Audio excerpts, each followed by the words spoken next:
अंकित बहुत प्यारी व्यक्ति है। तो काश हम भी आपके बारे में बोल पाते। आप एक ऑथर तो है, बट एक जो क्रांति झलकती है आपकी कविताओं में। पोइट्री मेरे हिसाब से कितना भी हम लोग अवॉइड करें, poetry is always political in nature. तो आपने लिखना कब शुरू किया? आई गेस क्लास 7 में I wrote my first poem. एक लाइन, जैसे आपने एक लाइन लिखी कि मैं तुमसे प्यार करता हूँ, एंड किसी ने उसमें ऐड कर दिया बहुत कि मैं तुमसे बहुत प्यार करता हूँ। So that's how we. अच्छी बात है ना, लोग पढ़ रहे हैं, लोग कविता को जीवित रख रहे हैं। कविता का जीवित रखना ज़्यादा ज़रूरी है ना। आपने मतलब कुछ सोच के एक पोएट्री लिखी और मैंने उसे कुछ और समझ कर पढ़ा, किसी और कॉन्टेक्स्ट में उसे समझा, तो उसमें कुछ गलत नहीं है। उसमें क्या गलत है? मैंने आपको बुलाया था IIT कानपुर में फॉर जजिंग एन इवेंट, तो मुझे उस पूरे इवेंट से एक ही बात याद है कि कविताएं आंसुओं की तरह होती है, जैसे दो आंसू में फर्क नहीं कर सकते, वैसे ही कविताएं होती है। बिल्कुल बिल्कुल, मतलब देखो मेरे हिसाब से हर कविता अच्छी होती है।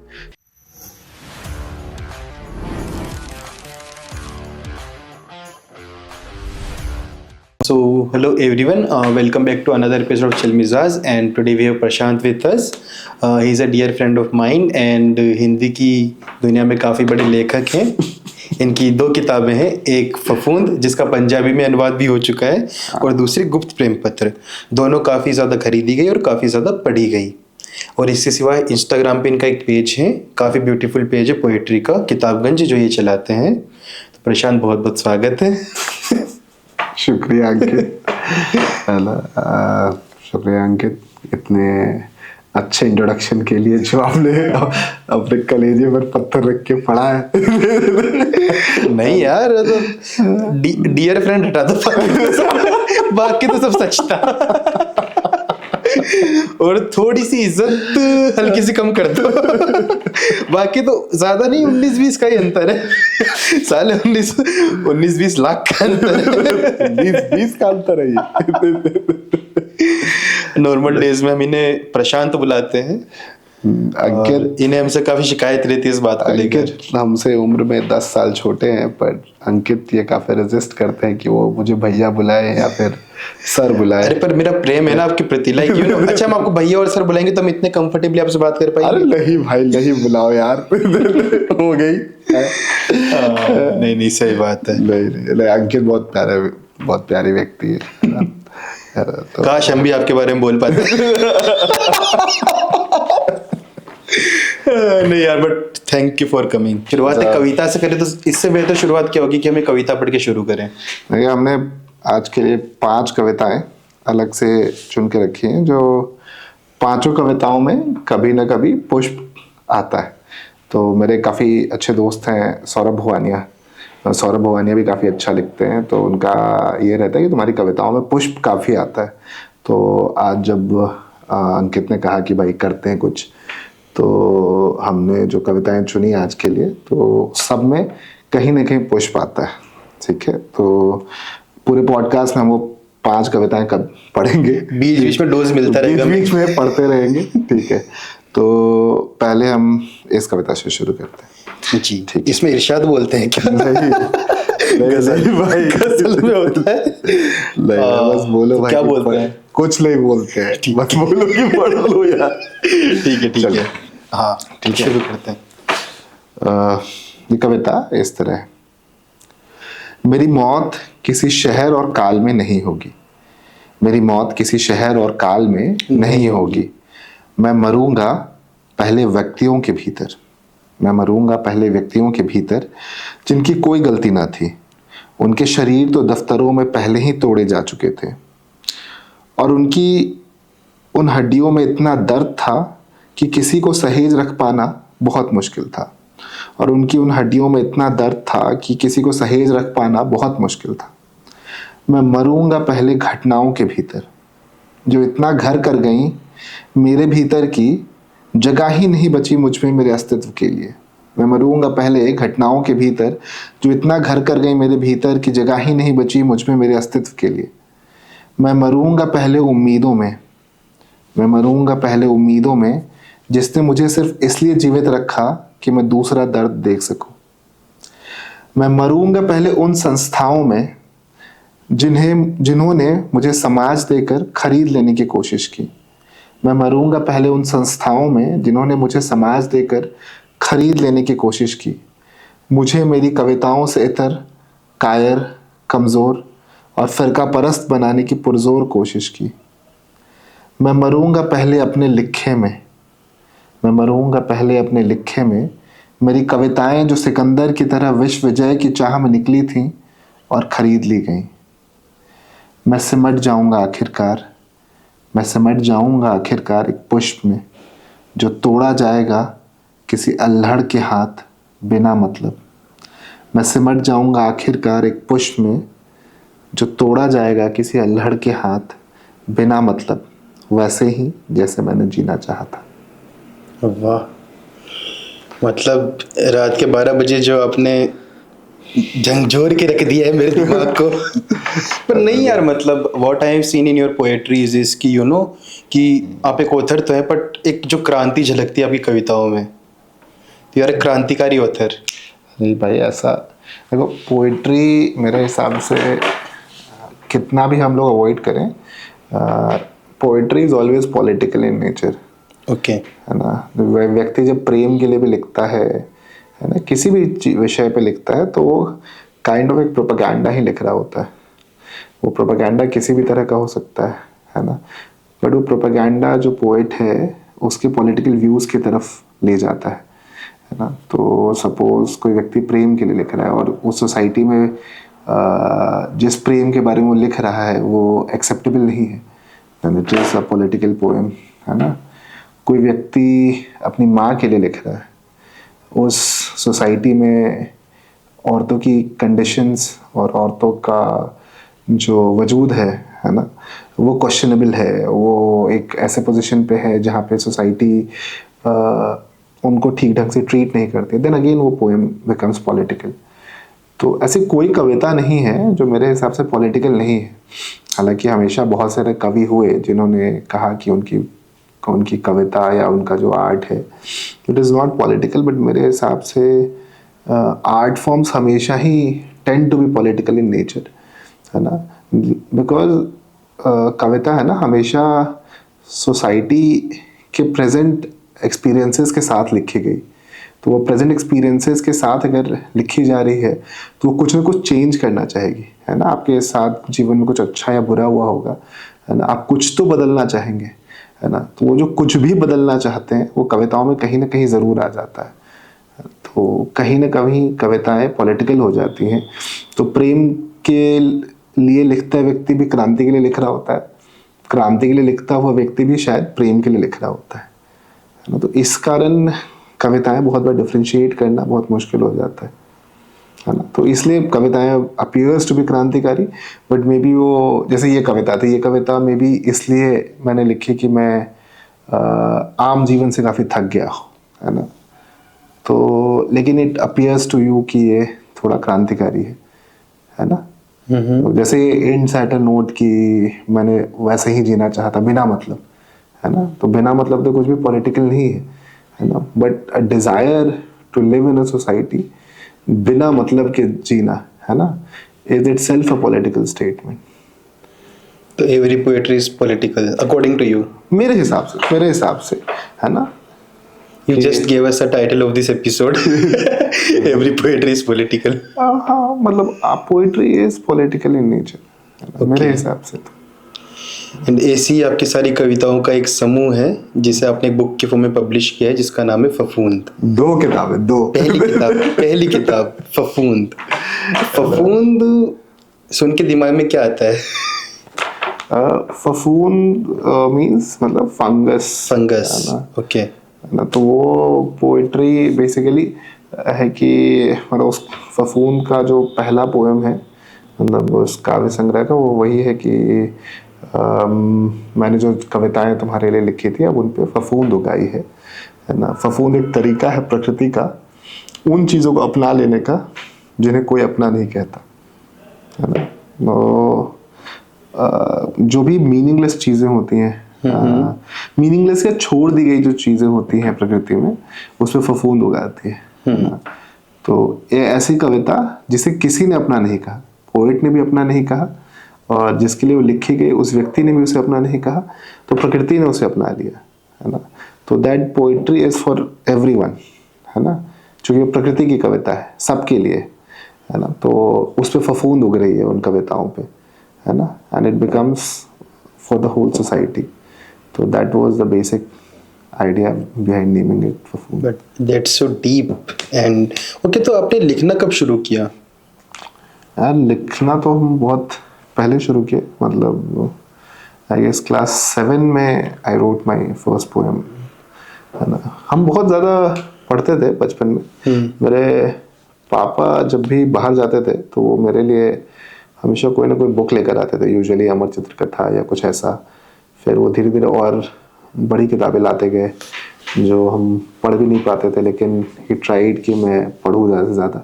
इवन ओशो की किताबें मेरे पापा लाया करते थे, और उनको पता था कि भाई मेरे को फिलॉसफी में तो भाई 6-7 के बच्चे को क्या ही इंटरेस्ट होगा, तो वो पूरे बुक को पढ़ते थे. और उसमें जो स्टोरी वाला पोर्शन होता था, जैसे ओशो अब कहानियाँ सुनाता था अपनी किताबों में, तो वो पोर्शंस, है ना, कलर कर देते थे ताकि हम बाद में बस वो स्टोरीज पढ़ सके.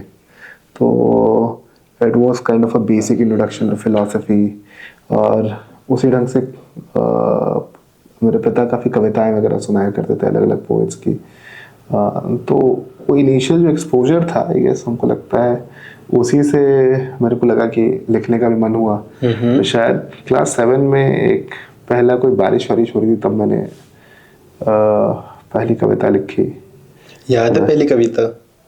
उसका शायद लास्ट लाइन याद है थोड़ा बहुत, कि देख देख दूर क्षितिज लगता है ऐसे जैसे मिल गए हैं धरती और आकाश, और मिलने पे अपनी प्रियतम से कलप रहा आकाश बड़े दिनों के बाद. तो कुछ ऐसा था, मतलब ठीक था भाई, क्लास 7 की लड़की के लिए तो ठीक ही था. नहीं नहीं यार, मेरे लिए भी ठीक ही है. But when did you start expressing yourself? लिखना एक तरफ, बट आपने अपनी कविताएं लोगों के सामने रखना कब शुरू किया? ऐसे तो कभी I have never been to any public forums. ज़्यादा मेरे को पब्लिक फोरम्स पे ज़्यादा जाना उतना पसंद भी नहीं है ना. मतलब I am not a somebody who recites poems, है ना. तो probably this is the first time I am talking about poems on camera.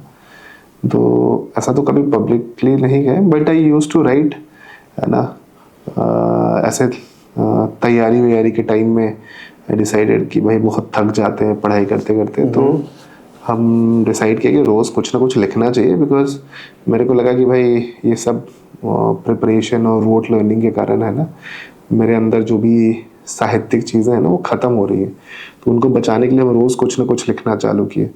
तो वही जो रोज़ लिखा गया, है ना, वो उसी का संग्रह काइंड ऑफ फफूंद है ना. क्योंकि वो पहली किताब है, तो वो तैयारी के दौरान रोज़ ही लिखते थे हम कुछ ना कुछ, है ना. तो जब एक पीरियड आया तो मेरे को किसी ने सजेस्ट किया कि भाई इतनी हो गई हैं, खो जाएंगी कविताएं, तो कम से कम संग्रह पब्लिश करा लो. तो भाई वो सेल्फ पब्लिकेशन में हमारे एक दोस्त थे, उनसे बात की और फिर सेल्फ पब्लिश हो गई. फिर बाद में किताबगंज गॉट ट्रैक्शन. किताबगंज फफूंद से पहले चल रहा था. हाँ, किताबगंज. एक्चुअली किताबगंज शुरू हुआ कि हमारे एक बहुत अच्छे दोस्त हैं अंकुर गोस्वामी. तो अंकुर गोस्वामी उस टाइम जेएनयू में थे और हम दिल्ली यूनिवर्सिटी में थे. और हम और अंकुर गोस्वामी उसके पहले ही कह रहे, जब हम लोग कॉलेज में थे उसके पहले, मतलब दिल्ली आने से पहले, जब हम पहले मैंने इंजीनियरिंग की है और फिर उसके बाद लॉ किया दिल्ली यूनिवर्सिटी से. तो इंजीनियरिंग के टाइम में हम लोग एक ग्रुप चलाया करते थे युवा रेवोल्यूशन करके, ठीक है. उसका वेबसाइट हुआ करता था. तो अंकुर मेरे उस टाइम से दोस्त थे. फिर उसके बाद हम लोग जब दिल्ली में मिले तो हमने रियलाइज़ किया कि हमारे पास बहुत सारी किताबें हैं, और हम चाहते थे कि हमारे पास जो कलेक्शन है वो बाकी लोग भी पढ़ें, क्योंकि हमारे पास हिंदी साहित्य का ठीक ठाक कलेक्शन हुआ करता था. तो लोगों, मतलब स्टूडेंट ज़्यादा पढ़े, उसके लिए हमने किताबगंज शुरू किया कि जेएनयू और दिल्ली यूनिवर्सिटी के स्टूडेंट उस पेज के थ्रू किताबें मंगा के पढ़ सकते थे और वो पढ़ के लौटा देते थे. तो और बहुत लोगों ने मंगाया भी उस पीरियड में. फिर साथ साथ हम लोगों ने लिखना भी चालू किया उस पर. और फिर लिखते गए बस वही किताब। फिर एक पीरियड ऐसा आया कि जब हम लोग कॉलेज ख़त्म हो गया, फिर हम लोग मतलब वो जो मेन पर्पस था किताबगंज का कि किताबें लोगों तक पहुंचाना, वो काइंड ऑफ ख़त्म हो गया क्योंकि अंकुर भाई भी व्यस्त हो गए और हम भी व्यस्त हो गए थोड़ा। तो फिर लिखने पे ज़्यादा रह गया किताबगंज, तो हम लोग लिखते रहे उस पर, है ना। उसके अलावा और भी लोग थे, प्रतीक था, प्रतीक वॉज मेरी एक दोस्त है, उनके भाई हैं, उन्होंने किताबगंज चलाने में हेल्प की। राना करके मेरे एक दोस्त है, उसने हेल्प की। सोनाली ने हेल्प की, है ना। बहुत सारे लोग थे जिन्होंने मदद की किताबगंज चलाने में, है ना। तो बहुत सारे लोग रहे। इवन लाइक जो लोग लिखते हैं, काफ़ी लोग एक्सप्रेस नहीं करते हैं, खुद तक ही कविताएं रखते हैं। आपकी जो कविताएं थी पब्लिश करने से पहले आपकी थी, बट पब्लिश करने के बाद वो समस्त दुनिया के पास पहुंच गई, सब लोगों का उस पर एक अधिकार हो गया, जिन जिन लोगों ने उसे पढ़ा। इसके बारे में व्हाट आर योर ओपिनियंस, जब एक लेखक लिखता है खुद के लिए लिखता है या मेरे पोइट्री में ना एक मोस्टली एक लाइन ऑफ थॉट है जो बहुत सारे पोएम्स में आता है कि पोइट्री है ना चोरी की जा सकती है। अच्छा, ये पोएम्स को चोरी कर लेना चाहिए, क्योंकि जैसे फूल चोरी किया जाता है ना? तो क्या फूल चोरी करना कोई बुरी बात है? नहीं है ना। तो कविताएं भी वैसे ही हैं कि जो फूल चोरी करना बुरी बात क्यों नहीं है, क्योंकि वो प्रकृति में अपने आप उग रहा है ना। मे बी कोई व्यक्ति अपने बगीचे में उसको सहेज कर अच्छे से उगा दिया, ठीक है, तो अच्छी बात है, उसके बगीचे में उगा है, मान रहे हैं, है ना। बट उससे ज़्यादा उसका ज़्यादा कंट्रीब्यूशन है नहीं, प्रकृति ने उगाया उसको, है ना। तो उस पर हर किसी का हक है। तो मेरा मानना है कि हम एक साझी सभ्यता है, ठीक है। मान लो भाषा का ही आविष्कार नहीं हुआ होता, है ना। भाषा का अगर आविष्कार हो जाता तो क्या पता मुझे पढ़ने लिखने का अधिकार नहीं भी होता, है ना। तो चूंकि इस काल में आकर के मेरे जैसे व्यक्ति के पास पढ़ने लिखने का अधिकार है और मेरे पास एक भाषाई संस्कृति का इतिहास है ना। मेरे पहले बहुत से लोग अच्छा लिख चुके हैं, है ना। उनको पढ़ना, उनसे पढ़कर सीखना और उसके बाद मेरी कविताओं का आना, ये दिखाता है कि मेरी जो कविताएं हैं वो एक साझी सभ्यता का हिस्सा है, एक कंटिन्यूअस सिविलाइजेशन का पार्ट है। तो they can never be mine, है ना। तो मेरा मानना है कि जो व्यक्ति उस कविता को अपना मान रहा है वो कविता उसी की है ना। I will never claim my poems कि भाई ये पोएम मेरी है या किसी और की है ना। बहुत बार तो कविताएं फेसबुक और ये सब पे इधर उधर मिल जाती है, मेरे को बहुत लोग भेजते भी है कि भाई मतलब इसको लिखो, है ना। कभी कभार कोई एडमिन लिख भी देते हैं मतलब किताबगंज की, but I try to avoid कि भाई नहीं करना चाहिए मेरे हिसाब से। कि जो कविताएं हैं अगर कोई व्यक्ति उसे अपना मान लेता है तो उसी की कविता है। मान लो कोई कविता है, तुम अपनी प्रेमिका को वो कविता भेजते हो, है ना, तो वो कविता तुम्हारी ही हुई क्योंकि उस प्रेमिका ने उसे तुम्हारी कविता मानकर ही पढ़ा, है ना। तुम्हारे प्रेयस ने, है ना, उसे अपना मान के पढ़ा, तो वो तुम्हारे प्रेयस की कविता हो गई। प्रेमिका would be a wrong word I guess, है ना। जेंडर न्यूट्रल टर्म ही सही रहेगा, प्रेयस, है ना। तो जो जिसने पढ़ा, जिसने उसे अपना समझा, वो कविता उसकी हो गई। चाहे फिर जैसे आपने कहा कि मैं तुमसे प्यार करता हूँ और किसने कहा कि मैं तुमसे बहुत प्यार करता हूँ। You got my point. पर ये तो काफ़ी आजकल प्रचलन में है क्या कि जैसे कि एक लाइन, जैसे आपने एक लाइन लिखी कि मैं तुमसे प्यार करता हूँ एंड किसी ने उसमें ऐड कर दिया बहुत कि मैं तुमसे बहुत प्यार करता हूँ। So that's how you published something of yours. ठीक है मेरे हिसाब से, मतलब ठीक है। कोई अब जैसे ये जैसे बहुत सारी कविताएं ऐसे घूम रही होंगी, मतलब लोग, मेरी ही नहीं और कवियों के भी घूम रही होंगी जिसे लोग अपना कह रहे होंगे, तो एक अच्छी बात है ना। लोग पढ़ रहे हैं, लोग कविता को जीवित रख रहे हैं। कविता का जीवित रहना ज़्यादा ज़रूरी है ना। कवि के जीवित रहने से ज़्यादा ज़रूरी है कि कविता का जीवित रहना। हाय क्या बात तो बोली है। भाई हम लोग बहुत सारे पोएम्स पढ़ते हैं ना जो कि हमें नहीं पता कि हिस्टोरिकली किसने लिखा, है ना। जैसे फोक सॉन्ग्स हो गए, राजस्थान के बहुत सारे फोक सॉन्ग, बिहार में बहुत सारे फोक सॉन्ग्स पॉपुलर हैं, है ना। हम लोग को नहीं पता कि उनके कवि कौन थे, है ना, बट अब वो हमारी सभ्यता का पूर्ण हिस्सा बन चुके हैं। है ना। तो हम नहीं जानते और हम सबका उस पर हक है। तो ये कितना सुंदर बात है, किसी का कॉपीराइट नहीं है उस पर, है ना। तो उन कविताओं पे फोक सॉन्ग्स बन रहे हैं, उन कविताओं को बॉलीवुड भी यूज कर रहा है ना, कभी पाकिस्तान की कोई मूवी में लोग यूज कर रहे हैं। तो ये सुंदर बात है ये, है ना। हर किसी ने उसे अपना मान लिया है ना। तो इससे ज्यादा सुंदर बात क्या, जो भी नया सिंगर आ रहा है वो गा रहा है उसको, तो इससे ज्यादा सुंदर बात क्या हो सकती है कि सभ्यता में वो कविता बचा ली गई, है ना। लोग भूल गए कि किसने लिखा, है ना, कब लिखा, क्यों लिखा, है ना। तो कंटेक्स्ट खत्म हो जाता है ना। एक मेरा ये भी मानना है कि जब तक पढ़ने वाले को ये नहीं पता होता ना कि किसने लिखा है पोएम, तो वो पोएम का जो इंटरप्रिटेशन है ना अपने हिसाब से कर सकता है ना। वो उसको अपनी ढंग से पढ़ सकता है, एंड उसमें कुछ गलत नहीं है। उसमें कुछ गलत नहीं है। तो यार बट आपने मतलब कुछ सोच के एक पोएट्री लिखी और मैंने उसे कुछ और समझ कर पढ़ा, किसी और कॉन्टेक्स्ट में उसे समझा, तो उसमें कुछ गलत नहीं है। उसमें क्या गलत है? अच्छा एक बात बताओ कि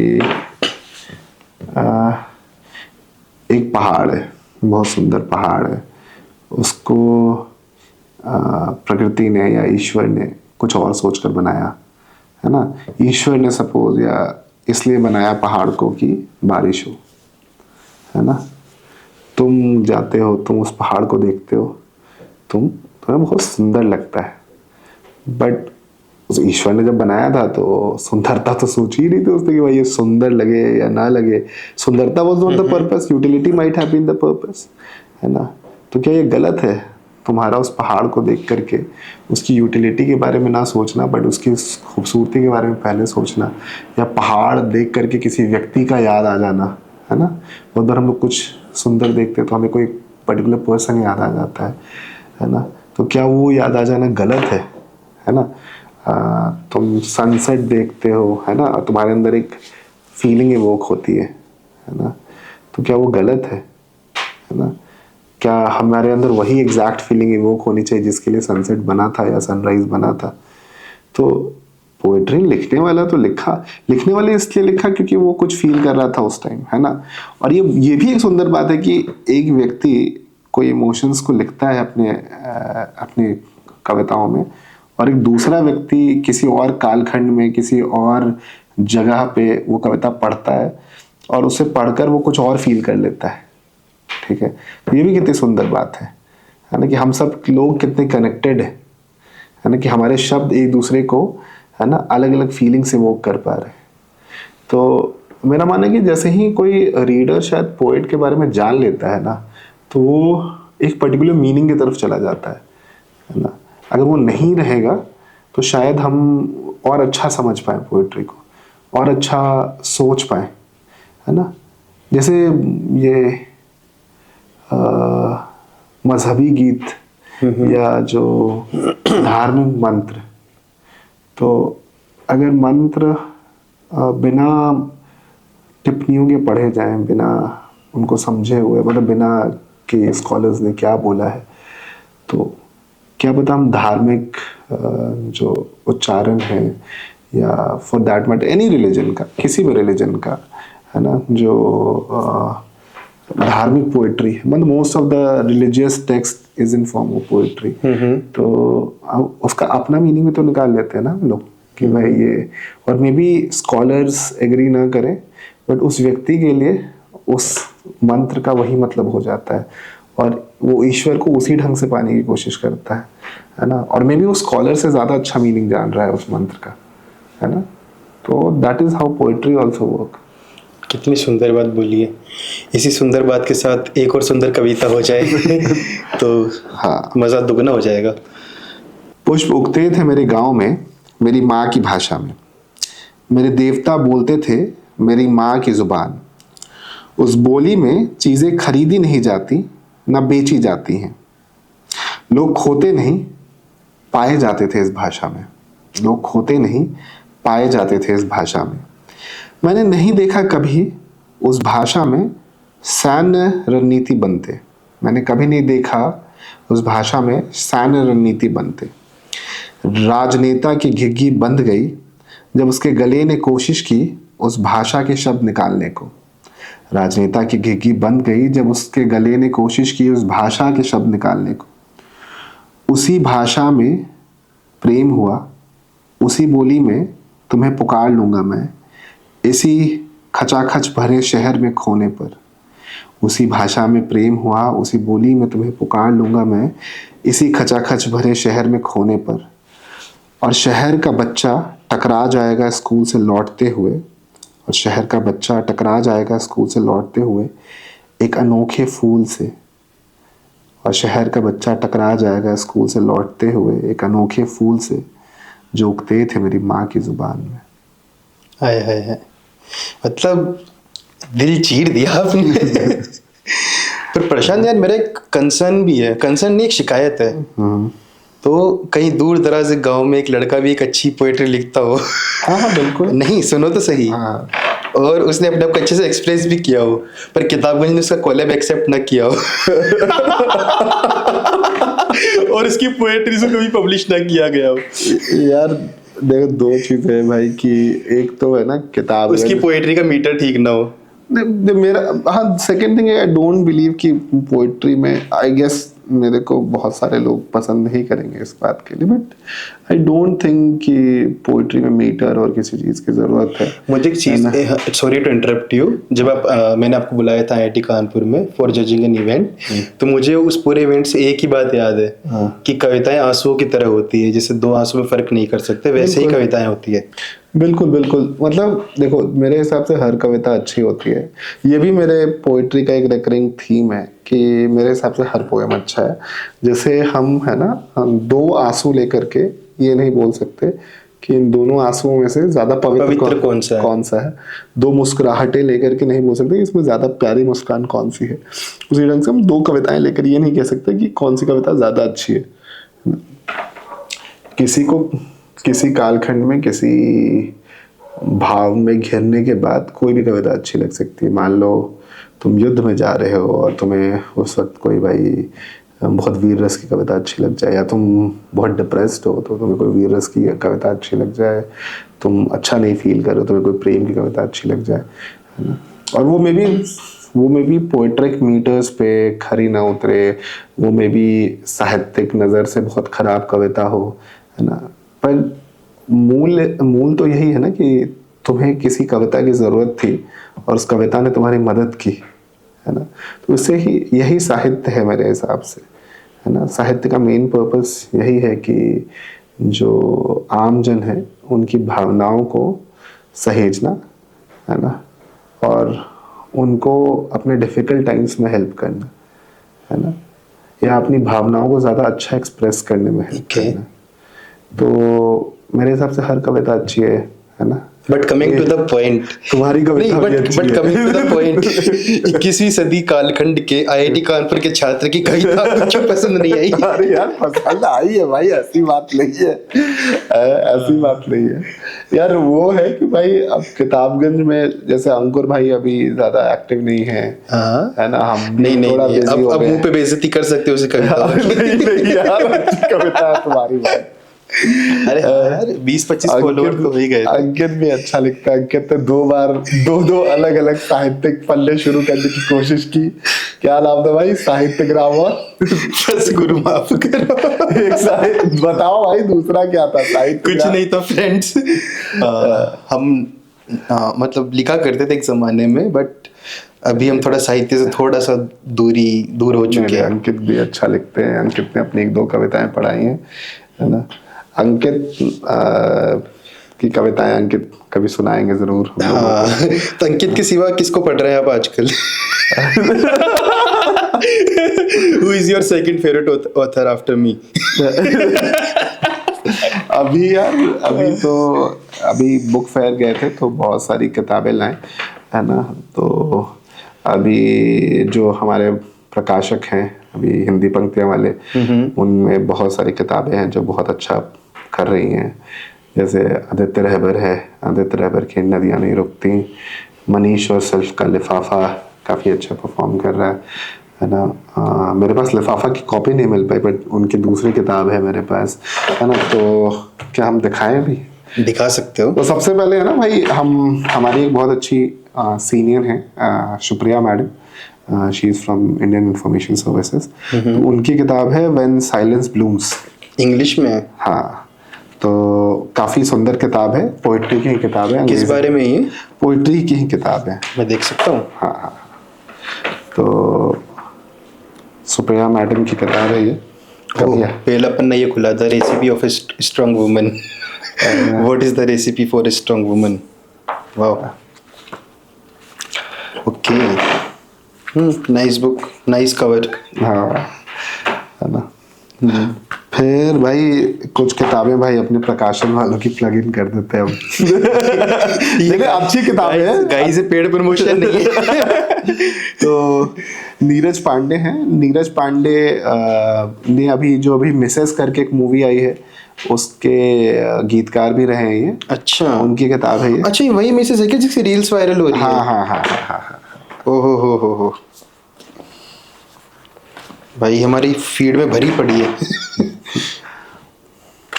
नाइस, दूर आसमान में। ओके। फिर मनीष और सेल्फ की लिफाफा नहीं मिल पाई तो साइन लेने के लिए मिट्टी और आसमान, तब ये पढ़ना चालू करना। इनसे तो मिल चुके और काफी सच ए ब्यूटीफुल कपल। फिर अब भाई हिंदी पंक्तियां की किताबें तो अब नहीं दिख रही है, तो दूसरी किताबें शुरू करते हैं अब।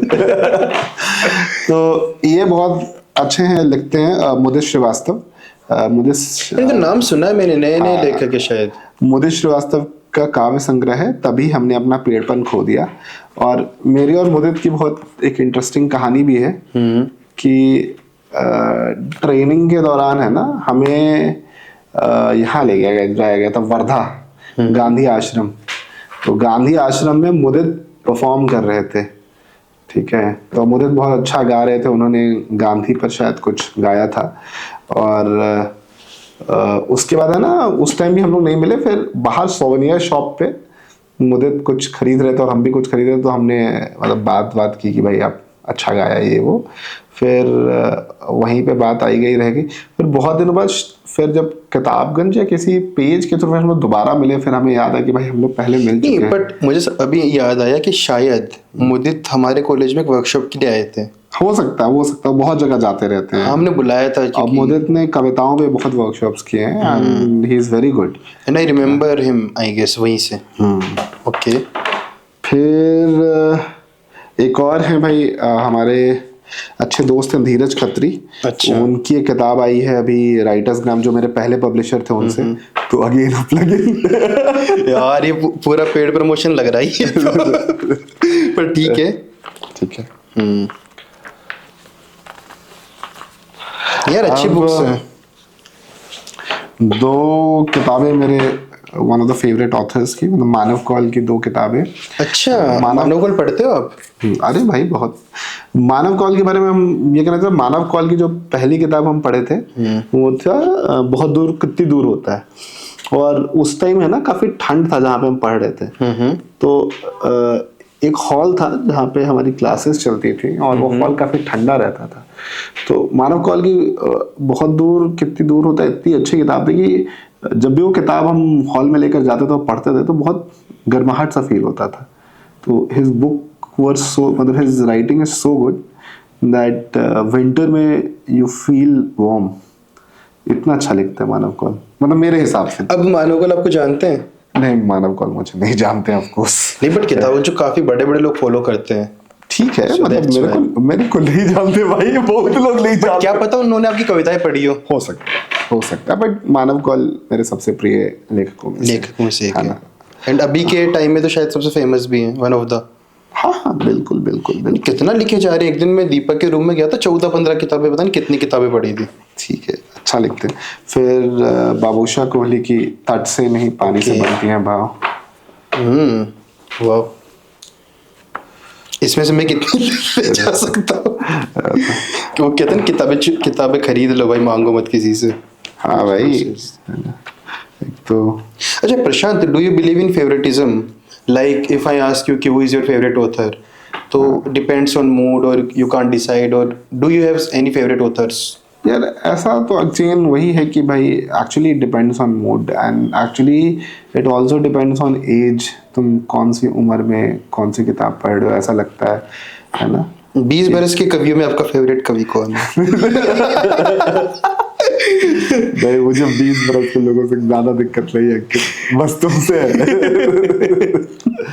है ना। ठीक है। एंड वो कौन सी बुक है, लास्ट बुक? मंगलेश डबराल जी की प्रतिनिधि अच्छा, कविताएं ये तो काफी पुराने, काफी रिस्पेक्टेड एंड Respected. काफी अच्छे लगते, मतलब but he is a very good author. है ना। मंगलेश डबराल, नाइस। वाह यार, गुड कलेक्शन। और हाँ, बट फेवरेटिज्म पे हम लोग बात कर रहे थे, तो do you believe in favouritism? Like you have any favourite authors? Favouritism का मतलब फेवरेट ऑथर्स मेरे को समझ नहीं आया। जैसे do you have any favourite authors? नहीं, ऐसा नहीं है कि कोई ऐसे फेवरेट ऑथर्स। अगेन वही है ना यार, मतलब आप बहुत लोगों को पढ़ते हैं तो आपको कभी कोई अच्छा लगता है, कभी कोई अच्छा लगता है ना।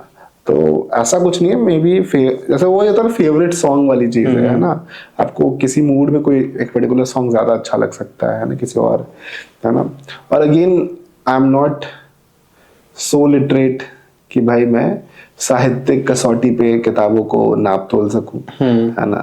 तो मेरा ये कहना है कि भाई ये व्यक्ति ज्यादा अच्छा लिखता है, ये व्यक्ति खराब लिखता है, मेरे हैसियत से बाहर की चीज होगी वो। अच्छा, ओके। लेकिन मेरे प्रिय लेखक हैं काफी, है ना। बहुत सारे लोग हैं जिनको हम पढ़ते हैं और पढ़ रहे हैं। नए जो राइटर्स हैं उनमें बहुत लोगों को पढ़ रहे हैं आप, है ना। अपार्ट फ्रॉम जो बहुत पॉपुलर राइटर्स हैं, नए राइटर्स बहुत सारे हैं, नए पोएट्स बहुत सारे हैं जो फेसबुक और इंस्टाग्राम और ट्विटर पे लिख रहे हैं। और बहुत सुंदर बात है कि हम लोग ऐसे युग में रह रहे हैं जहाँ पे इतिहास में सबसे ज़्यादा लिखा जा रहा है। मेरे हिसाब से इतिहास में कभी इतना नहीं लिखा गया जितना अभी लिखा जा रहा है ना। तो ये एक अच्छी बात है, हमें इनकरेज करना चाहिए लोगों को लिखने के लिए, है ना। खासकर कविताएं लिखने के लिए तो इनकरेज करना चाहिए। जितना सोशल मीडिया पे खराब माहौल होता है उसमें अगर कविताएं लिखी जा रही है तो बहुत सुंदर बात है। हमें उसमें झगड़ा नहीं करना चाहिए कम से कम कि कौन अच्छा लिख रहा है कौन खराब लिख रहा है। ओके। लिखने दो भाई लोगों को। लेकिन अच्छा, टॉकिंग अबाउट योरसेल्फ, आपकी खुद की कुछ लिखी गई कविताओं में कुछ पसंदीदा कविताएं हों? ऐसा भी मेरे को लगता है नहीं है, मेरी कोई अपनी कविताओं में कोई पसंदीदा कविता या नहीं फिर है। पहले कोई कविता लिखी गई हो जो आज आप सोचते हो कि काफी मैच्योर है या फिर उसमें कुछ परिवर्तन होना चाहिए? ये तो हर कविता के बारे में हर व्यक्ति मतलब मेरे हिसाब से बाकी पोएट्स भी सोचते होंगे कि आप डाउन द लाइन 5 साल पहले जो लिखा था आप दोबारा पढ़ेंगे तो आपको लगेगा कि अरे कितनी मैच्योर बात है ना। लेकिन अगेन वो किसी और के लिए, किसी और व्यक्ति के लिए वो कुछ और मतलब निकल सकता है उसका, है ना। तो आई थिंक कि अभी भी मेरे में वो ठहराव नहीं आया जब हम एक पोजीशन पे हो जहाँ पे हम अपनी पोइट्री को बहुत मैच्योर कह सकें, है ना। तो मे भी शायद कभी आएगा, मे भी उम्र के साथ आए, है ना। तो एक पोजीशन पे हम होंगे जहाँ पे हम बोलेंगे नहीं मेरी सारी poetries are very mature in nature and even 10 years down the line I'll say कि these are good poems in the sense कि मतलब मैं दोबारा रीअप्रिशिएट कर सकूं उन चीज़ों को, है ना। तो ये हर पोएट्स के साथ होता ही होगा, हमको लगता है कि जब ओके, तो can we have one immature poetry? ठीक है भाई।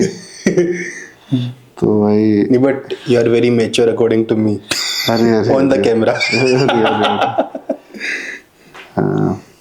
ओके, तो एक इमेच्योर कविता प्रस्तुत है। हम बिछड़े और फिर ब्रह्मांड फैलता गया, हम बिछड़े और फिर ब्रह्मांड फैलता गया और हम दोनों के बीच में कितनी सभ्यताएं बस गईं, धर्म और संप्रदाय स्थापित और विस्थापित हुए। हम बिछड़े फिर ब्रह्मांड फैलता गया और हम दोनों के बीच में कितनी सभ्यताएं बस गईं, धर्म और संप्रदाय स्थापित और विस्थापित हुए। किसी एक सुनसान ग्रह पर एक पुष्प चुपचाप उतने सालों से खिलता रहा है, किसी एक सुनसान ग्रह पर एक पुष्प चुपचाप उतने सालों से खिलता रहा है। मेरा तुम्हारा मिलना एक सभ्यता का परिचायक है जिसका मूल बस वो पुष्प है। हाय हाय हाय, पुष्प। आपको पुष्प काफी ज्यादा पसंद लगता है? हाँ, मतलब ये बताए तो मेरे एक दोस्त हैं सौरभ सौरभ भुवानिया, उनकी कविताएं आप लोग बहुत बार इस पे इंस्टाग्राम पर देखते होंगे किताबगंज के साथ, है ना। वो काफ़ी, उनकी भी 2 किताबें आ चुकी हैं, है ना।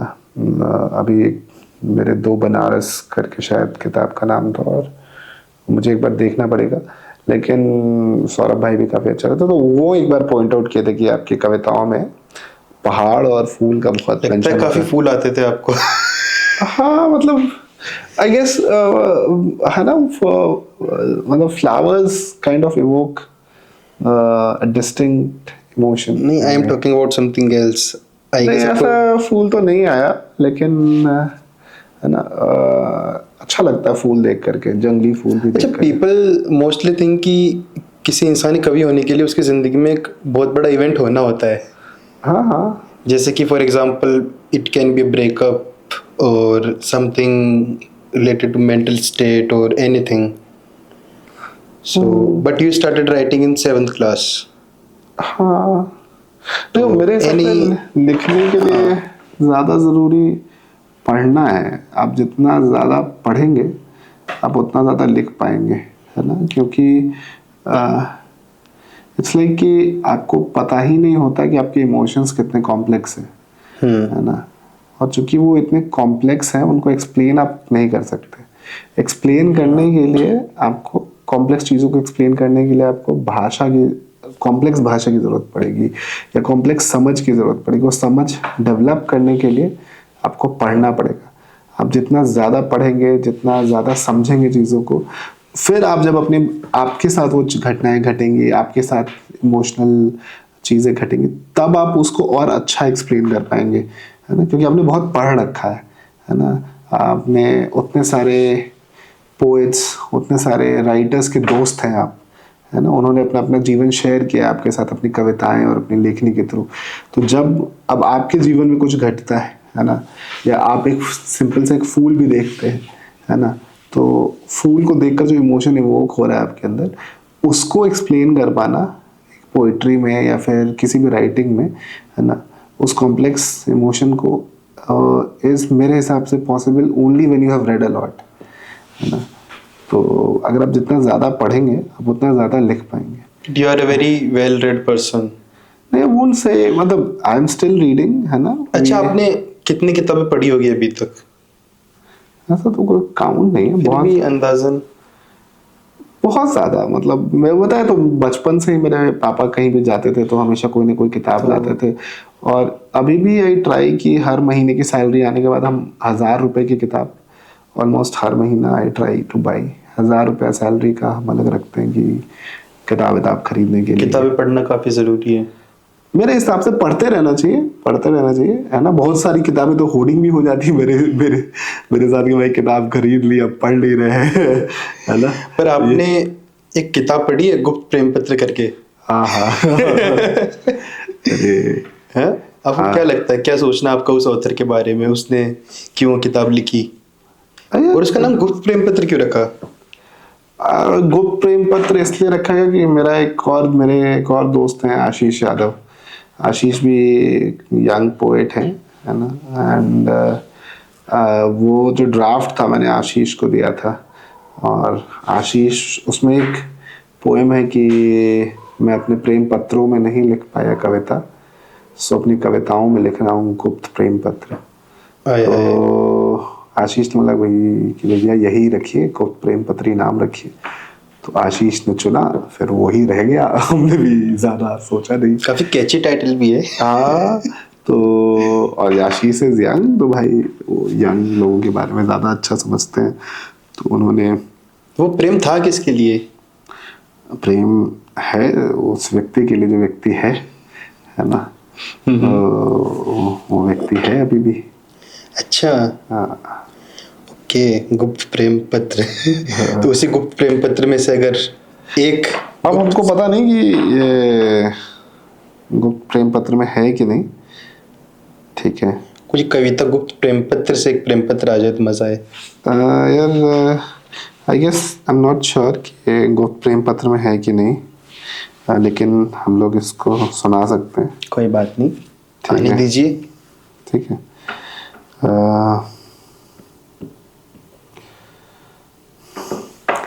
किसी रोज किसी रोज मैं तुम्हारे लिए एक पूरा पहाड़ बनाऊंगा। किसी रोज मैं तुम्हारे लिए एक पूरा पहाड़ बनाऊंगा। मैं उसकी छाती पर चीर के पेड़ लगाऊंगा। हर उस दिन के लिए एक, जिस दिन मैं तुमसे नहीं मिल पाया। किसी रोज मैं तुम्हारे लिए एक पूरा पहाड़ बनाऊंगा। मैं उसकी छाती पर चीड़ के पेड़ लगाऊंगा। हर उस दिन के लिए एक, जिस दिन मैं तुमसे नहीं मिल पाया। वो पहाड़ हरी घास से ढका होगा, उतना ही जितना ढक कर रखते हैं तुम्हारे ख्याल मुझे। उसमें एक झरना भी होगा जो तुम्हारे हंसते ही फूट पड़ेगा वक्त के पत्थरों से, और उसमें मैं समेट दूंगा तमाम आंसू कि वो अब कभी हिम्मत न करे उन आँखों से निकलने की। उसकी चोटी पर होगा एक गांव। उसकी चोटी पर होगा एक गांव जहां बचपन से लेकर अभी तक देखे तुम्हारे हर खूबसूरत सपने को मैं दूंगा एक मकान।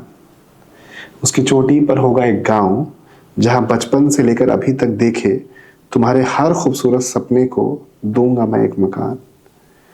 काफ़ी उम्र होने पे जब इस कविता के बाल सफ़ेद हो जाएं, काफ़ी उम्र होने पे जब इस कविता के बाल सफ़ेद हो जाएं और शब्दों को पड़ जाएं झुर्रियाँ, तब उस पहाड़ पर मैं चला जाऊंगा रहने। काफ़ी उम्र होने पे जब इस कविता के बाल सफ़ेद हो जाएं और शब्दों को पड़ जाएं झुर्रियाँ, तब उस पहाड़ पर मैं चला जाऊंगा रहने और रहूंगा वहाँ तब तक जब तक तुम फुर्सत नहीं निकाल पाओ और नक्शा ना ढूंढ पाओ उस पहाड़ तक पहुँचने का। और रहूंगा वहाँ तब तक जब तक तुम फुर्सत नहीं निकाल पाओ और नक्शा ना ढूंढ पाओ उस पहाड़ तक पहुँचने का। डरना मत, तुम आराम से आना, मैं मरूंगा नहीं। डरना मत, तुम आराम से आना, मैं मरूंगा नहीं, क्योंकि देवता मर सकते हैं, प्रेम और पहाड़ कभी नहीं। हाय हाय हाय यार, कितना ज़्यादा प्यारा लिखा आपने। अरे बस अरे okay focusing on the first two lines, since you are posted in Delhi, अब दिल्ली को ग्रीन दिल्ली बना सकते हो। रोज लगाओ एक पेड़। अरे बिल्कुल पेड़ जरूर लगाओ यार, पेड़ लगाना is very important, you know. You can appeal them. आप क्या ऐसे बीड़ू की भाषा में बोल सकते हैं। पेड़ लगाने का ऑक्सीजन चाहिए, ऑक्सीजन। बट पेड़ लगाओ यार guys, we need more trees. Delhi लगाने का बीड़ू। दिल्ली को अब ग्रीन दिल्ली बना दो। बिल्कुल बिल्कुल। गुप्त प्रेम पत्र। तो अभी आपका क्या कुछ विजन है किताबगंज को लेके, या फिर इट्स जस्ट अ पेज? यार इट्स जस्ट अ पेज। मेरे हिसाब से ऐसा कोई विजन तो है नहीं मेरे पास किताबगंज को लेकर के, बिकॉज है ना, जीवन वक्त के साथ साथ और कॉम्प्लेक्स ही होता जाता है, गेस, है ना, हर उम्र के साथ साथ। तो आई डोंट नो कि क्या होगा, बट मैं किताबगंज को अभी बस बट काफ़ी फैन फॉलोइंग है किताबगंज की।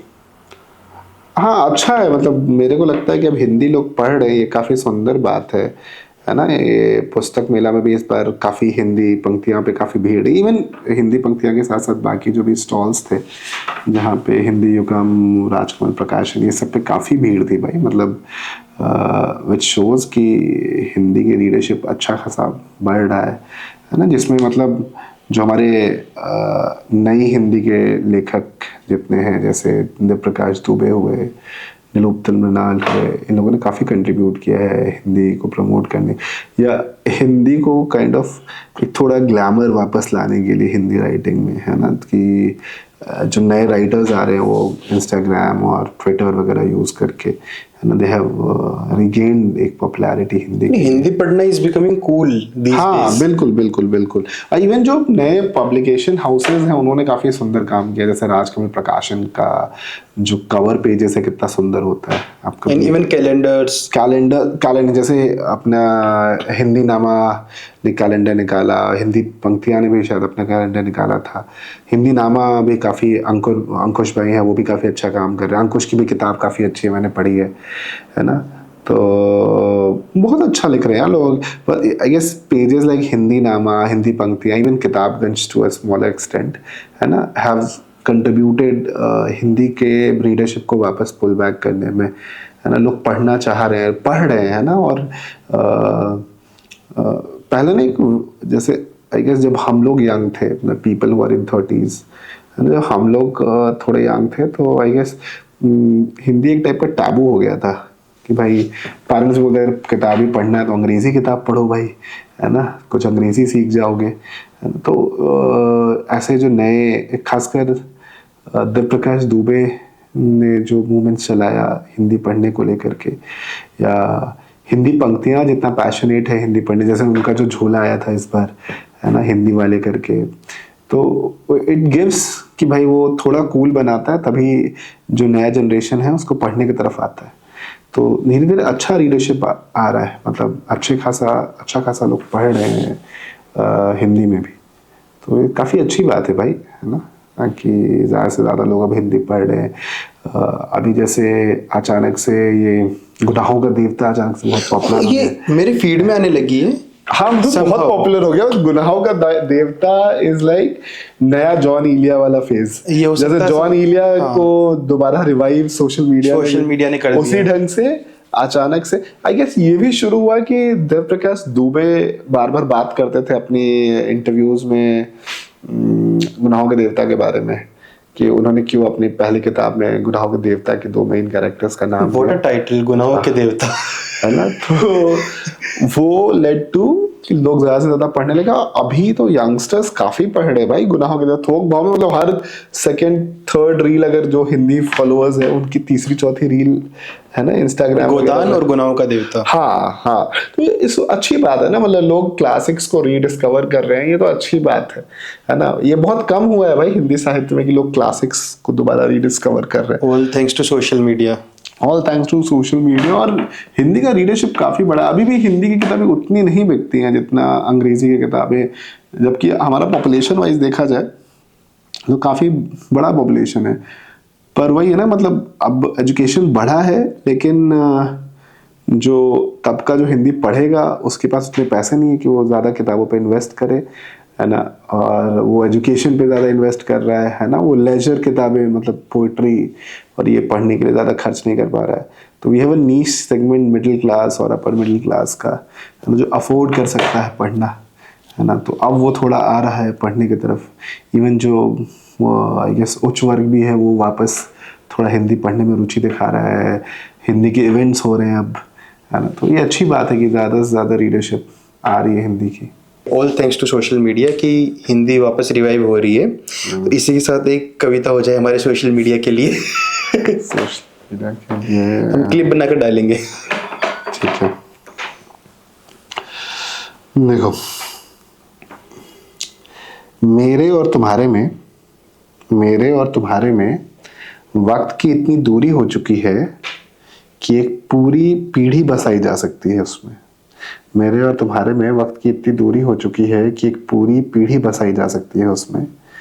एक ताजमहल का काम खत्म हो सकता है, सन की राजाओं के भव्य महल बनाए जा सकते हैं, सरकारें कई बार बदली जा सकती हैं। मेरे और तुम्हारे बीच में एक पहाड़ उगता जा रहा है।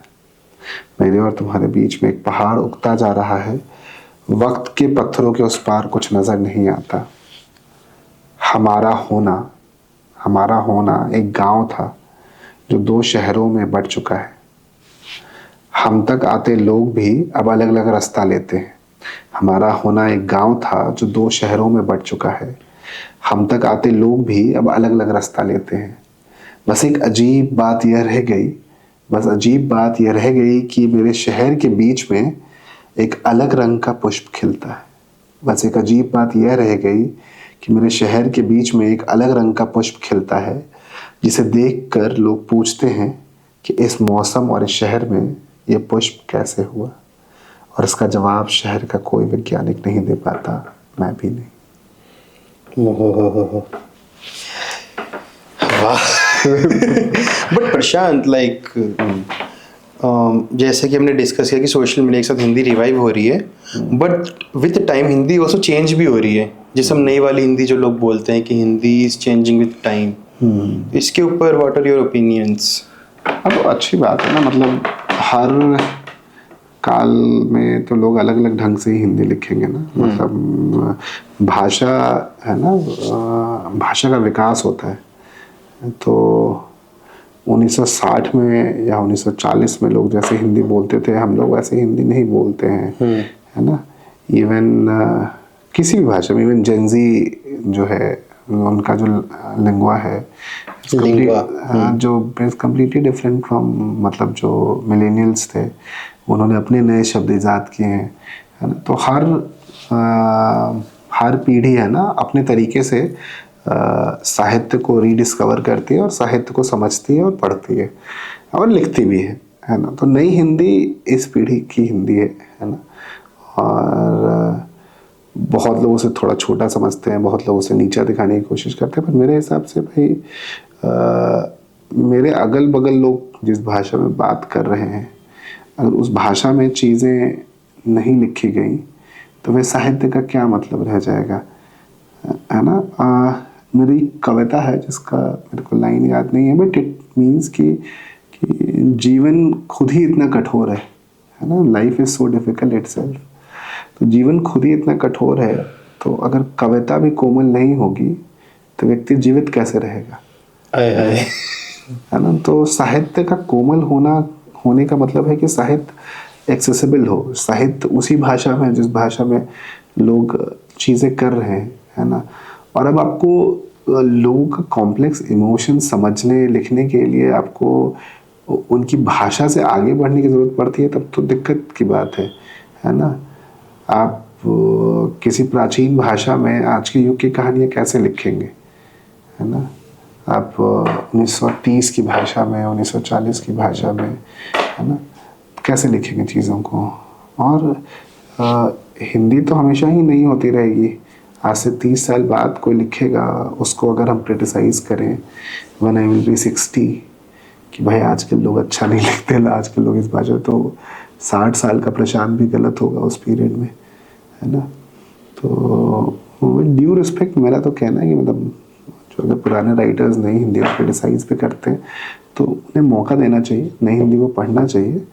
और हमेशा साहित्य में नए तरीके आते रहेंगे लिखने के, है ना। तो हमें ना नई चीज़ों को देख के घबरा जाते हैं, है ना। जो चीज़ें हम नहीं समझ पाते उनसे डर जाते हैं, है ना। तो नई हिंदी के साथ भी वही है कि लोग जो नहीं समझ पा रहे हो उससे डर रहे हैं या उसको बुरा भला कह रहे हैं, पर वो इस युग की भाषा है तो वो रहेगी और उसी में लिखा जाएगा, उसी का लिखा पढ़ा जाएगा। अभी भी जो हिंदी स्टॉल्स पे जो भीड़ आ रही है वो ऐसे लेखकों को पढ़ने के लिए आ रही है ना। और ये अगेन ये भी सही नहीं है कि जो मास पढ़ रहा है वही अच्छा साहित्य है। ऑफ कोर्स हम ये भी नहीं कह रहे, बट अब अभी के भी जितने अच्छे पोएट्स हैं हमारे टाइम के वो नई हिंदी में लिख रहे हैं, है ना। क्या गुलजार की जो बिना तुकबंदी की कविताएं हैं, क्या आप उनको खराब कविता कहेंगे। बाबूशाह कोहली की जो कविताएं हैं, जसंता करकेटा की जो कविताएं हैं, है ना।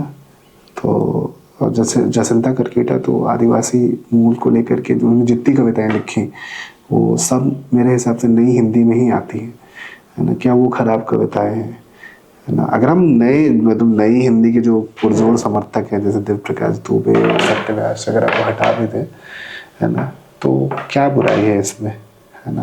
नहीं, कुछ बुराई नहीं है ना। और किताबगंज को भी लोग पढ़ते ही है ना। आदित्य रहबर को भी लोग पढ़ते हैं, और भी जो अंकुश है हिंदी नहीं, सही बात है, देखो उनको लोग पढ़ ही रहे। तो मेरे हिसाब से नई हिंदी को समझने की ज़रूरत है ना, कि उसको स्वरूप देने की ज़रूरत है। मे बी वो बुक का पार्ट नहीं बना है, एकेडमिक पार्ट नहीं बना है वो, है ना, इसलिए उसको थोड़ा अलग से देखा जा रहा है। तो 10 years डाउन द लाइन वो एकेडमिक हिंदी का भी पार्ट बन जाएगा, है ना। तो जब वो एकेडमिक हिंदी का पार्ट बन जाएगा तो उसको भी वो इज्जत मिलने लगेगी। देखो हम आपकी बहुत सारी बातों से एग्री नहीं करते हैं, बट इस पे आई मैं राजी कि you made a very good point, so I agree with you. अच्छा, सिंस यू मेंशन्ड लिंगुआ, तो do you also write in Bhojpuri, या कभी कभी भोजपुरी में लिखने का सोचा है? पहले तो भाई बिहार में ना भोजपुरी नहीं बोला जाता है, बिहार में भोजपुरी 4-5 भाषाएं बोली जाती है। ओह सॉरी, ठीक है, मैंने जज कर लिया। मैथिली बोली जाती है, भोजपुरी ठीक है। हम जिस एरिया से आते हैं वहाँ पे मगही बोला जाता है। ठीक है, पर चूँकि हमें ना ज़्यादातर हम अपने आई गेस परिवार के पहले बच्चे थे जो कि बचपन से ही शहर में रहा, तो मेरा मगही उतना अच्छा नहीं है। एक घर में लोग मगही बोलते हैं, है ना, पर वही वाली बात है ना कि व्यक्ति को उसी भाषा में लिखना चाहिए जिसमें वो सोचता है, जिसमें वो सपने देखता है। अच्छा, तो मेरे सपने कभी मगही भाषा में तो नहीं आए, है ना, तो जिस भाषा में आ रहे हैं, है ना, जो कि उसको बिहारी हिंदी कहा जा सकता है ना, जहाँ पे मैं की जगह हम का प्रयोग करते हैं हम लोग, है ना, तो हम ज़्यादातर कविताएं वैसे ही करते हैं। तो इसीलिए कविताएं प्योरली मगही में नहीं है। बट अच्छा सजेशन है, मगही में भी लिखा जाना चाहिए, स्थानीय भाषाओं में भी, और लोगों ने अच्छा लिखा भी है ना। मेरा तो बहुत मन है कि भाई मगही भाषा में साइंस फिक्शन, हम ये बहुत लोगों से डिस्कस करते हैं कि मगही भाषा में और इन सब भाषाओं में है ना साइंस फिक्शन नहीं लिखा गया है, तो मगही में, भोजपुरी में साइंस फिक्शन लिखना चाहिए हम लोगों को, है ना। तो अगर कोई लिखना चाहता है तो I am just putting it out there कि भाई science fiction in Magahi Maithili में साइंस फिक्शन हमको नहीं पता, मतलब जहाँ तक हम पढ़े हैं और जहाँ तक हम जानते हैं शायद इन स्थानीय भाषाओं में, आप बताइए राजस्थानी जो भाषा होगी स्थानीय, जैसे मारवाड़ी शायद, मारवाड़ी राजस्थानी, जो स्थानीय बोलियां हैं उसमें साइंस फिक्शन थोड़ी है लिखा हुआ, है ना। माइथोलॉजीज लिखा गया है ना। Mythologies in a way are very close to science fiction, अगर हम एक तरीके से देखें, है ना, मतलब रिलीजियसली ना देखें और मतलब स्टोरी वाइज देखें, तो mythologies are very close to science fiction. तो जब माइथोलॉजीज लिखी जा सकती हैं उन स्थानीय भाषाओं में, बोलियों में, तो हम साइंस फिक्शन में लिख सकते हैं, विच इज़ लिखना चाहिए। मतलब सोसाइटी चेंज कर रही है, टेक्नोलॉजी बहुत तेज़ी से विकास कर रहा है, तो इन भाषाओं में भी इन टेक्नोलॉजीज़ पे टिप्पणियाँ होनी चाहिए। तो हिंदी में भी एक्चुअली बहुत कम साइंस फिक्शन लिखा गया है, अगर आप वो देखें, है ना। सर ये मतलब काफ़ी प्रोफेशनल चीज़ सुनाई देती है, क्योंकि नॉर्मली कोई लिखना शुरू करता है, लिखता पढ़ता तो प्रेम में शुरू होकर प्रेम में ख़त्म हो जाता है। बिल्कुल, मतलब हमको लगता है कि भारत में है ना साइंस फिक्शन हाँ का जो एपेटाइट है वो इसलिए कम है क्योंकि हमारी माइथोलॉजीज ही इतनी अच्छी रही हैं, हम माइथोलॉजिकली काफी रिच रहे हैं, हमारे पास ऑलरेडी बहुत ज्यादा कहानियां हैं, है ना, तो हमें कभी जरूरत फील नहीं हुई साइंस फिक्शन की, है ना। मे बी वेस्ट के पास माइथोलॉजिकली कहानियां बहुत ज्यादा नहीं है, तो उन्होंने वो गैप साइंस फिक्शन से फिल किया, है ना। और मे बी एक जो इंडस्ट्रियलिज्म का शुरुआत हुआ वो चूंकि वेस्ट में ही हुआ, तो उनकी कहानियां भी थोड़ी मशीन्स और इन सब चीज़ों को लेकर धीरे धीरे एक साइंस फिक्शन का पूरा विधा वहाँ डेवलप हुआ, और इंडिया में कभी नहीं हो पाया। एक वो रीज़न भी हो सकता है ना। लेकिन होना चाहिए, इट्स हाई टाइम कि हम लोग साइंस फिक्शन जैसी चीज़ें काफ़ी कम लिखते हैं, है ना। मेरा बहुत मन है कि हिंदी में अच्छा साइंस फिक्शन पढ़े, मजा आए। हाँ हाँ बिल्कुल, अरे अब लिखिए, मतलब कोशिश करेंगे कभी भविष्य में लिखने का। हम एक कहानी लिखना चालू किए थे, उसका शायद 1 या 2 पार्ट लिखे थे। इट इज़ अबाउट कि एक भविष्य में कवि खत्म हो चुके हैं, एक there is only one poet left जो कि काफी बूढ़ा है, क्योंकि कविताएं है ना ज्यादातर मशीन्स लिखती हैं, और है ना, अरे आजकल तो चैट जीपीटी भी लिख देता है भाई। हाँ मतलब तो एक है ना, एक एआई रोबोट बनाते हैं, मतलब एक, है ना, जो कंपनी क्लेम करती है कि ये सबसे अच्छा कवि है इस काल का, अच्छा, है ना। और वो इतना अच्छा होता है कि जैसे ही वो मशीन पैदा होती है, वो रोबोट पैदा होता है, तो एक साथ बहुत अच्छी कविताएं लिखता है, और इतनी मतलब बेस्ट सेलर्स होता है। फर्स्ट डे, अपनी पैदा होने के पहले दिन में ही इतनी अच्छी कविताएं लिखता है कि वो बेस्ट सेलर्स हो जाती हैं पूरी दुनिया में, है ना। और उसकी कविताएं इतनी अच्छी हैं कि वो दो तीन देश अपना राष्ट्रगान बदल लेते हैं, उसकी कविताओं को राष्ट्रगान बना लिया जाता है। He is so good, the machine is so good. तो जो कंपनी के मेकर्स होते हैं, तो मशीन बोलती है कि भाई, जो रोबोट होता है बोलता है कि भाई मेरे को सब आता है, आई हैव रिटन, है ना। जैसे ही मैंने आंखें खोली वैसे ही मैंने कालजयी रचनाएं की, तो मशीन के मेकर्स कहते हैं कि मतलब फिर भी एक बार है ना, हाँ, तुम्हें एक पोएट है, वो अब मरने वाला है, काफ़ी बूढ़ा हो चुका है, तो तुम्हें उसे अपना उस्ताद बना लेना चाहिए, तुम्हें उस पोएट के पास जाना चाहिए। तो वो मशीन उस पोएट के पास जाती है। तो वो काफ़ी लास्ट पोएट है जो जीवित है। तो वो पोएट उससे बोलता है कि भाई बताओ तुम क्या लिखते हो। तो वो बताता है कि भाई हम जो भी लिखते हैं तुमसे तो अच्छा लिखते हैं, ठीक है, कि मैंने पढ़ी है तुम्हारी कविताएं। ये पर्सनल क्यों लग रहा है कि हम जो भी लिखते हैं तुमसे अच्छा लिखते हैं और हमने पढ़ी है तुम्हारी कविताएं। तो हाँ, प्लीज गो अहेड। तो मैंने पढ़ी हैं तुम्हारी कविताएं, और आप तो काफ़ी पॉपुलर भी नहीं रहे हैं। आप अपने युग के आप इस युग के क्या, आप किसी युग के बहुत अच्छे कवि नहीं रहे हैं। आपने नॉर्मल कविताएं लिखी हैं। तो फिर वो है ना, कवि जो होता है उससे पूछता है कि भाई तुम कैसे लिखते हो कविताएं, है ना। तो वो बताता है कि मतलब चूंकि ही वॉज बॉर्न, जैसे वो पैदा हुआ है ना, तो वो सारी कविताएं पढ़ के पैदा हुआ जितनी इतिहास में लिखी गई। इसी कारण वो इतना अच्छा लिख पा रहा है ना, हर इमोशंस पे लेकर के। तो वो बोलता है कि ये कहता है, जो कवि कहता है, वो बोलता है कि ना तुम्हारी कविताओं में ना मुझे कुछ मिसिंग लगता है। तो वो बोलता है क्या मिसिंग लगता है तुम्हें, मतलब तुम्हें पता है कि मेरी कविताएं कितने करोड़ लोग पढ़ चुके हैं, तुम्हें पता है कि मेरी कविताएं पढ़ के लोग रोते हैं। तो वो पोएट उससे पूछता है कि तुम्हारी कविताएं पढ़ के लोग रोते हैं, पर क्या जब वो कविताएं लिखी गई थी तो तुम रोए थे। ठीक है, तो बस कहानी यहीं पर खत्म हो जाए।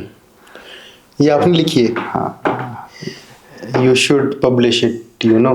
किताबगंज पे ये आता है, रोबोट और आखिरी कवि करके कहानी का नाम है ये। किताबगंज पे 1-2 सालों से पोस्ट कर रहे हैं। But such a beautiful story यार। हाँ, मतलब we can make a short film on this. हाँ, एक्चुअली आदित्य रहबर ने उस टाइम बोला था कि भैया मतलब इस पे शॉर्ट स्टोरी बनाई जा सकती है, इतना अच्छा कहानी है। नहीं, लाइक लिटरली काफी ज्यादा प्यारी लगी मुझे। हाँ, तो मतलब हिंदी में, इसलिए मतलब हिंदी में अच्छा साइंस फिक्शन लिखा जा सकता है, एक साइंस फिक्शन ही है। नहीं but Prashant, seriously next time जब भी हम शूट करें या कुछ भी करें तो ये कहानी कंप्लीट होनी चाहिए। और ये नेक्स्ट पार्ट्स, हाँ मतलब देखते हैं। मेरे को यही तक समझ में आया, मेरे को लगा कि भाई अब आगे क्या लिखे, है ना।